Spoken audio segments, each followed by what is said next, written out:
الحمد لله نحمده ونستعينه ونستغفره ونؤمن به ونتوكل عليه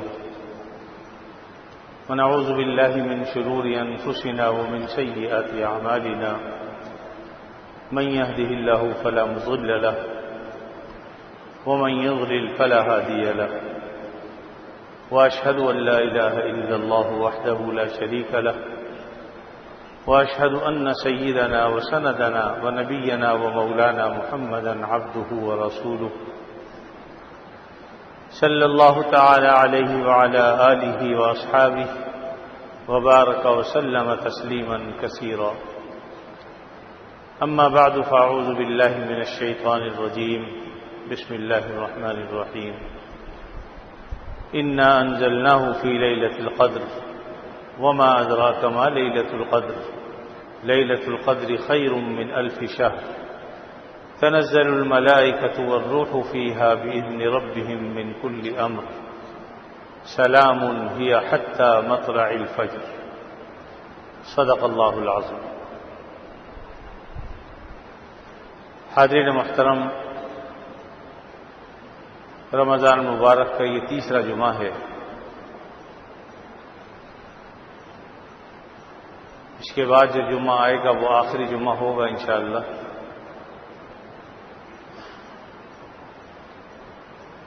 اس ماہ مبارک میں اللہ رب العزت نے اپنے بندوں پر انعام و اکرام کی بے انتہا بارشیں کی ہوئی ہیں.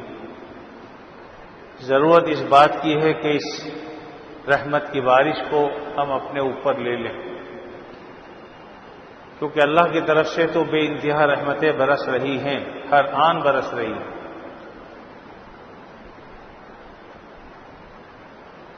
اور انہی رحمتوں کا یہ سلسلہ جو یکم رمضان مبارک سے شروع ہوا، مسلسل اس میں تیزی بھی آ رہی ہے. اور جیسے جیسے ہم آخری عشرے کی طرف بڑھ رہے ہیں تو یہ نیکیوں کا مہینہ، یہ نیکیوں کا سیزن اپنے عروج پر آ جاتا ہے. اور جیسے ہی آخری عشرہ شروع ہوتا ہے دو عبادتیں ایک ہی وقت میں بیک وقت شروع ہو جاتی ہیں. یعنی لیلۃ القدر کی رات، اس میں جو انعامات اور اکرام اور جو رحمتیں اللہ کی طرف سے برستی ہیں، اور اسی طریقے سے اعتکاف، یہ دو عبادتیں ہیں بیک وقت شروع ہو جاتی ہیں. اعتکاف بھی شروع ہو جاتا ہے، لیلۃ القدر بھی شروع ہو جاتی ہے. اس لیلۃ القدر کی فضیلت میں کچھ اور کہنے کی ضرورت نہیں ہے کہ اللہ نے فرمایا کہ انا انزلناہ فی لیلۃ القدر، ہم نے اس قرآن مجید کو لیلۃ القدر میں نازل کیا. اب لیلۃ القدر کیا ہے، اس کو اللہ تعالیٰ نے اور بھی زیادہ تجسس کے لیے، تاکہ لوگوں کو یہ محسوس ہو، معلوم ہو، اور اس رات کی جستجو میں لگیں کہ وہ رات ہے کیا، فرمایا کہ وما ادراک ما لیلۃ القدر، تمہیں کیا پتہ کہ لیلۃ القدر ہے کیا. یعنی کوئی معمولی دولت نہیں ہے، معمولی چیز نہیں ہے. ایک طرف انسان کے 80 سال لگا لیں، 60 سال لگا لیں، 70 سال لگا لیں، اور ایک طرف صرف ایک رات. اور پھر یہ رات اللہ نے زندگی میں کس کو کتنی مرتبہ عطا فرمائی، اس کو الگ سوچ لیں. وما ادراک ما لیلۃ القدر، تمہیں کیا پتہ لیلۃ القدر کیا ہے. اور پھر خود ہی فرمایا کہ لیلۃ القدر خیر من 1000 شہر، 1000 مہینوں کی عبادت سے زیادہ افضل رات ہے. ایک آدمی کو اگر 1000 مہینے ملیں، جس کے تقریباً 83 سال بنتے ہیں، تو اگر اس قدر عمر ہو اس کی، اور وہ صبح و شام رات دن عبادت میں لگائے اس کو، اور صرف ایک رات میں یہ اتنی لمبی عمر کا ثواب ایک رات میں مل جاتا ہے. لیکن اس کو بھی یہ نہیں کہا کہ 1000 برس بس، خیر، اس سے بھی زیادہ. اب کتنا زیادہ اس کو بھی اللہ تعالیٰ جانتے ہیں، اس کو بھی بیان نہیں کیا. جب اللہ تعالیٰ عطا فرماتے ہیں تو وہ ان کا عطا فرمانا ہماری طرح نہیں ہوتا. ایک حدیث میں آتا ہے نا کہ اللہ تعالیٰ آخر میں یہ کریں گے کہ لوگوں کو اپنے ایک لپے میں بھریں گے اور جنت میں ڈال دیں گے. سیدنا عمر فاروق رضی اللہ تعالیٰ عنہ فرماتے تو فرمایا کہ اللہ کا جو لپا ہے یا دونوں ہاتھ ہیں وہ ہماری طرح تھوڑی ہیں, کون رہے گا پھر باہر, سبھی چلے جائیں گے. تو اللہ کی عطا تو ایسی ہی ہوتی ہے. تو لیلۃ القدر خیر من الف شہر, 1000 مہینوں سے بھی زیادہ بہتر ہے. کتنی بہتر ہے اس کا کوئی ذکر نہیں, وہ بھی لا انتہا. اور پھر یہ کہ تنزل الملائکۃ والروح فیہا بإذن ربہم من کل امر, اللہ تعالیٰ کی اجازت سے فرشتے اور حضرت روح الامین سیدنا جبریل علیہ السلام یہ سب نازل ہوتے ہیں آسمان سے اور دیکھتے ہیں ان لوگوں کو جو اللہ کی عبادت میں مشغول ہیں, اللہ سے مناجات کر رہے ہیں, ملاقات کرتے ہیں, مصافحہ کرتے ہیں مسلمانوں سے. سلام ہی حتی مطلع الفجر, اور سلامتیاں نازل ہوتی رہتی ہیں اہل ایمان پر یہاں تک کہ فجر طلوع ہو جائے. یعنی ساری رات اللہ تعالیٰ یہ معاملہ فرماتے رہتے ہیں کہ اس کی رحمتیں برستی رہتی ہیں, مانگنے والوں کو عطا فرماتے رہتے ہیں, محروم نہیں ہوتا کوئی. اس لیے میرا عزیزو یہ رات آنے والی ہے, یہ عشرہ قریب شروع ہوا چاہتا ہے 2-3 دن کے بعد.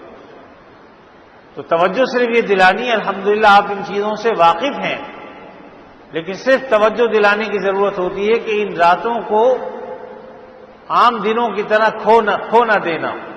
ان راتوں کی قدر کیجئے گا, ان دنوں کی قدر کیجئے گا. دن بھی قیمتی ہے, رات بھی قیمتی ہے, کیونکہ آپ صلی اللہ علیہ وسلم اس ماہ مبارک میں اپنے آپ کو بستر سے دور رکھتے تھے. تو ہم تو امتی ہیں, گناہگار ہیں, لیکن آپ صلی اللہ علیہ وسلم مبارک آتا ہے کہ آپ اپنے آپ کمر کس لیتے تھے اور راتوں کا احیاء فرماتے تھے, یعنی راتوں کو زندہ فرماتے تھے. تو عام دنوں میں بھی آپ کی یہی کیفیت تھی, لیکن رمضان مبارک میں تو اور زیادہ شدت آ جاتی تھی اس میں اور زیادہ اہتمام ہو جاتا تھا, حتیٰ کہ آپ اپنے آپ کو بستر سے دور فرما لیا کرتے تھے. اس لیے ہم سے تو جتنا بھی ہو سکے ان راتوں کی ہم قدر کریں. اور یہ راتیں معمولی نہیں ہیں. نبی کریم صلی اللہ علیہ وسلم جو ہمارے لیے شفیق بھی ہیں, مہربان بھی ہیں اور ہمارے بڑے بھی ہیں, جب آپ کو یہ بات بتائی گئی کہ پچھلی امتوں کی عمریں بڑی بڑی گزری ہیں, 1000 سال ایک شخص کی عمر ہوتی تھی, لمبی عمریں ہوتی تھی, اور بعض انبیاء علیہ السلام کا فرمایا کہ 80 برس انہوں نے اس طرح سے گزارے عبادت میں کہ پلک بھی نہیں جھپکی اللہ کے حکم کے خلاف. اب اس پر انہیں کتنا اجر و ثواب ملا ہوگا. تو نبی کریم صلی اللہ علیہ وسلم کو دل میں تھوڑا سا خیال آیا کہ میری امت کی عمریں تو بہت تھوڑی ہوتی ہیں, ہماری اوسط عمر بھی غالباً 60 سال کے اندر ہے, اس سے زیادہ نہیں. انفرادی طور پہ کوئی 80-90 تک پہنچ جائے تو پہنچ جائے, ورنہ عموماً 60 سال کے اندر 60-65 سال میں چلے جاتے ہیں. تو اللہ رب العزت نے یہ صورت نازل فرمائی تاکہ آپ صلی اللہ علیہ وسلم کو تسلی ہو جائے کہ ٹھیک ہے ان کی عمریں بہت زیادہ تھیں, آپ کی عمریں کم ہیں, لیکن اللہ تعالیٰ نے ایک رات میں ان کی ساری عمروں کا ثواب آپ کو دے دیا. لیلۃ القدر خیر من الف شہر, کہ لیلۃ القدر جو ہے وہ 1000 رات سے بڑھ کر, جس کے تقریباً 83 مہینے یا اس سے بھی زیادہ کچھ بنتے ہیں. تو یہ تو زندگی میں اللہ تعالیٰ جس کو بھی جتنی مرتبہ نصیب فرما دے, اور یہ نہیں ہے کہ ایک دفعہ جس کو مل گیا دوبارہ نہیں ملے گا, نہیں, ہر سال جب وہ شب قدر پالے گا یہ اجر و ثواب ہے. اب کسی کو 10 راتیں ملیں, کسی کو 20 راتیں ملیں. پھر دوسری ایک بات بتاؤں, ہر رات جو آپ جاگ کر عبادت کریں گے شب قدر کو پانے کی نیت سے, میں یہ سمجھتا ہوں کہ اللہ تعالیٰ قادر ہیں اس بات پر کہ آپ کو آپ کی جستجو کی وجہ سے, کوشش کی وجہ سے اور یہ رات حاصل کرنے کے لیے محنت کرنے کی وجہ سے اللہ چاہیں گے تو ہر رات میں اتنا ثواب عطا فرما دیں, کیونکہ اللہ تعالیٰ تو کریم ہیں, اور کریم ذات وہ ہے جو نااہلوں کو نوازتی ہے. کریم کہتے ہی اس کو ہے جو نااہلوں پر کرم کرتا ہے. وہ اہل تو ہم میں سے کوئی ہے ہی نہیں, اللہ ماشاء اللہ, اکثر تو ہم نااہل ہی ہیں. لیکن اللہ تعالیٰ کی کریمی پر ہمیں بھروسہ ہے کہ ہم نااہلوں کو بھی اللہ تعالیٰ اپنے فضل و کرم سے نواز دیں۔ تو اس لیے میرے عزیزو، یہ رات اب یہ رات کون سی ہے، اس بارے میں اصل تو بزرگوں کا معاملہ یہ ہے کہ یہ پورے سال یہ رات گھومتی ہے، یعنی صرف رمضان کے ساتھ خاص نہیں ہے، بلکہ پورے سال یہ رات گھومتی ہے۔ سال کے کسی مہینے میں بھی یہ رات لیلۃ القدر کی آ سکتی ہے، لیکن زیادہ امکان اس کا رمضان المبارک میں ہوتا ہے۔ پھر رمضان کے بھی پورے مہینے میں دائر رہتی ہے، گھومتی رہتی ہے، کبھی کسی عشرے میں، کبھی کسی عشرے میں، کبھی کسی عشرے میں، لیکن زیادہ امکان اس کا آخری عشرے میں ہوتا ہے۔ پھر آخری عشرے کی بھی ہر رات میں ہوتی ہے، گھومتی ہے، لیکن زیادہ جو اس کا ہوتا ہے وہ 5 طاق راتوں میں ہوتا ہے۔ پھر ان 5 طاق راتوں میں سے بھی 27ویں شب میں زیادہ امکان رہتا ہے۔ لیکن بھائی بات یہ ہے کہ جب ہمیں یقینی طور پر یہ بات بتلائی نہیں گئی کہ کون سی رات ہے وہ، تو ہمیں ہر رات میں کوشش کرنی چاہیے۔ آدمی چند روپوں کی خاطر ساری رات جاگتا ہے، محنت کرتا ہے، مزدوری کرتا ہے، صرف چند روپوں کی خاطر، چند ٹکوں کی خاطر۔ تو کیا وجہ ہے کہ 80 82 سال 84 سال کی اللہ تعالیٰ عبادتوں کا ثواب ہمیں عطا فرما رہے ہوں، اب ہم ایک رات اس کے لیے نہ جاگ سکیں، یا کم سے کم آخری عشرے کی ہر رات ہی کوشش کریں۔ اور اللہ تعالیٰ نے اس کے لیے اسباب بھی ایسے آسان کر دیے ہیں کہ ہر آدمی سحری کے لیے اٹھتا ہے۔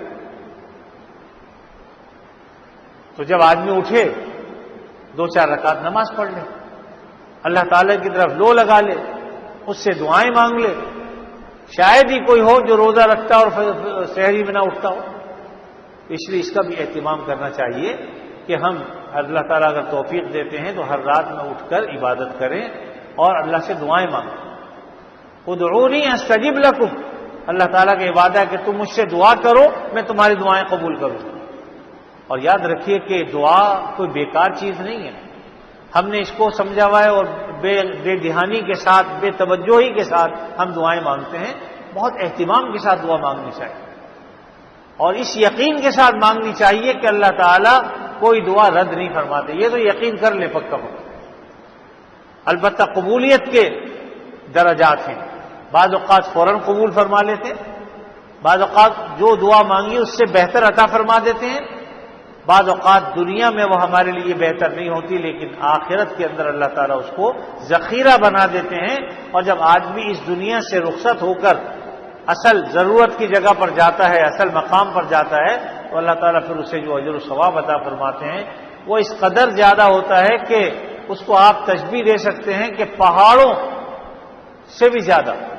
اور جب انسان اس کو دیکھے گا تو کہے گا یا اللہ یہ کس چیز کا بدلہ مجھے عطا فرمایا جا رہا ہے، تو بتایا جائے گا کہ فلاں وقتوں نے ہم سے دعا کی تھی، فلاں وقتوں نے ہم سے دعا کی تھی، ہم نے آج کے لیے اس کو ذخیرہ بنا کر رکھ لیا تھا۔ تو پھر انسان یہ تمنا کرے گا کہ کاش دنیا میں کوئی میری دعا قبول نہ ہوتی اور ساری دعائیں اللہ تعالیٰ آج ہی کے لیے اٹھا رکھتے، اس لیے کہ وہاں نیکیوں کے انبار ہوں گے اور پہاڑوں کی شکل میں ہوں گے، معمولی درجے کی چیز نہیں ہوگی۔ تو وہاں آدمی ایک ایک نیکی کو ترسے گا۔ تو اس لیے جو دعا بھی ہم یہاں کرتے ہیں، کبھی اس کے بارے میں یہ خیال مت کیجئے کہ دعا قبول نہیں ہوتی۔ اللہ تعالیٰ کا یہ وعدہ ہے، ادعونی استجب لکم، تو مجھ سے دعا کرو میں ضرور قبول کروں گا۔ تو اس لیے میرے عزیزو، دعا مانگنے میں اہتمام کرنا چاہیے، اور خاص طور پر یہ شب قدر کی جو رات آنے والی ہے، اس رات میں خصوصی طور پر ہمیں چاہیے۔ اب جہاں تک اس کی تعین کا معاملہ میں نے بتا دیا کہ رہتی تو پورے سال میں ہے، پھر رمضان میں، پھر آخری عشرے میں، اور آخری عشرے کی بھی طاق راتوں پہ، تو ہونا تو یہی چاہیے تھا کہ ہر رات ہی میں ہم جاگ کر اللہ کو مناتے، راضی کرتے، لیکن کم سے کم آخری عشرے کی راتوں میں، اور ان میں بھی پھر اہتمام کے ساتھ طاق راتوں میں تو جاگ کر عبادت کریں۔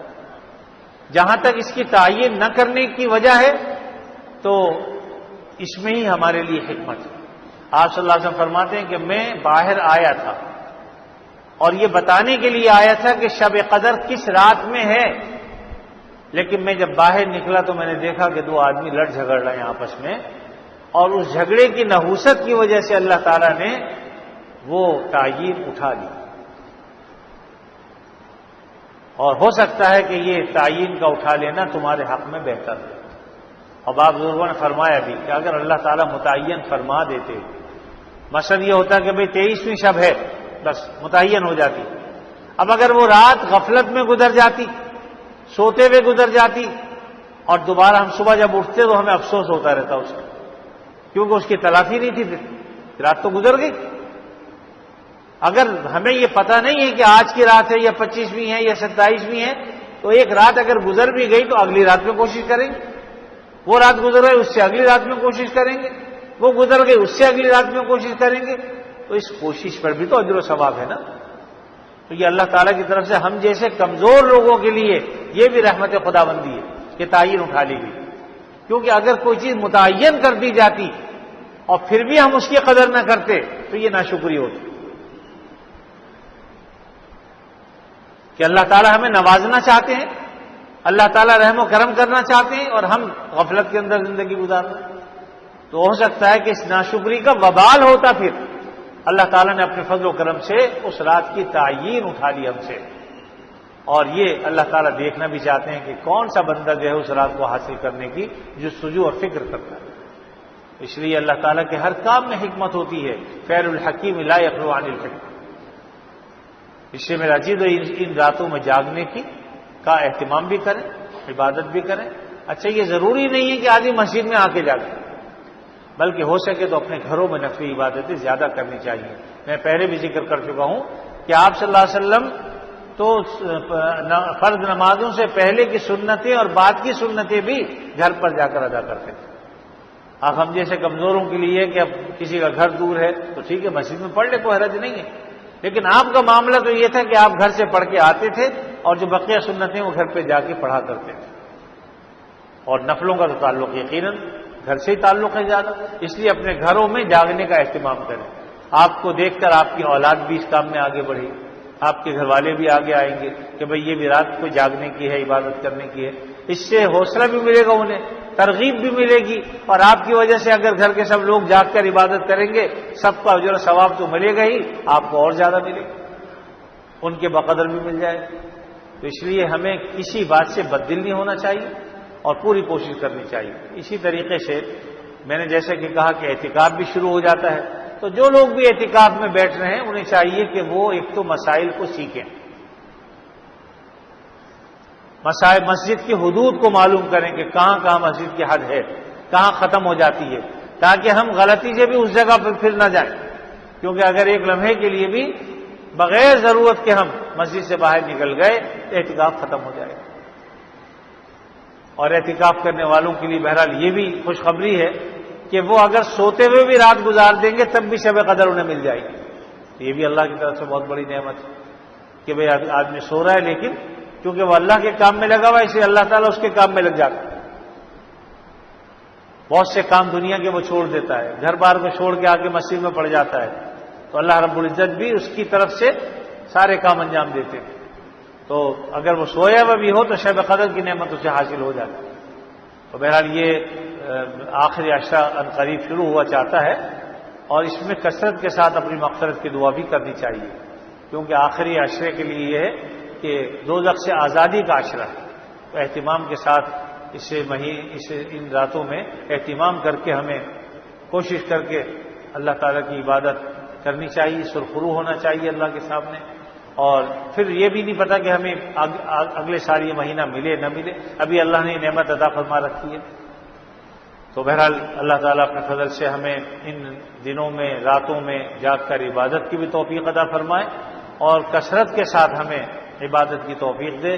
میں نے بتایا ویسے تو کوئی چیز متعین نہیں ہوتی عبادتوں میں، لیکن ہر وہ چیز جو عبادت کے قبیل میں سے ہے، چاہے وہ ذکر و اذکار ہو، قرآن مجید کی تلاوت ہو، نوافل ہوں، یہ سب آپ کر سکتے ہیں، اور جو بھی کریں اخلاص کے ساتھ اللہ تعالیٰ کو راضی کرنے کے لیے ہم یہ کام کریں۔ انشاءاللہ اللہ تعالیٰ اپنے فضل و کرم سے ہمیں خاص اس کی رحمتیں بھی عطا فرمائیں، برکتیں بھی عطا فرمائیں، اور اللہ تعالیٰ ہم سب سے راضی ہو جائیں۔ وآخر دعوانا الحمدللہ رب العالمین۔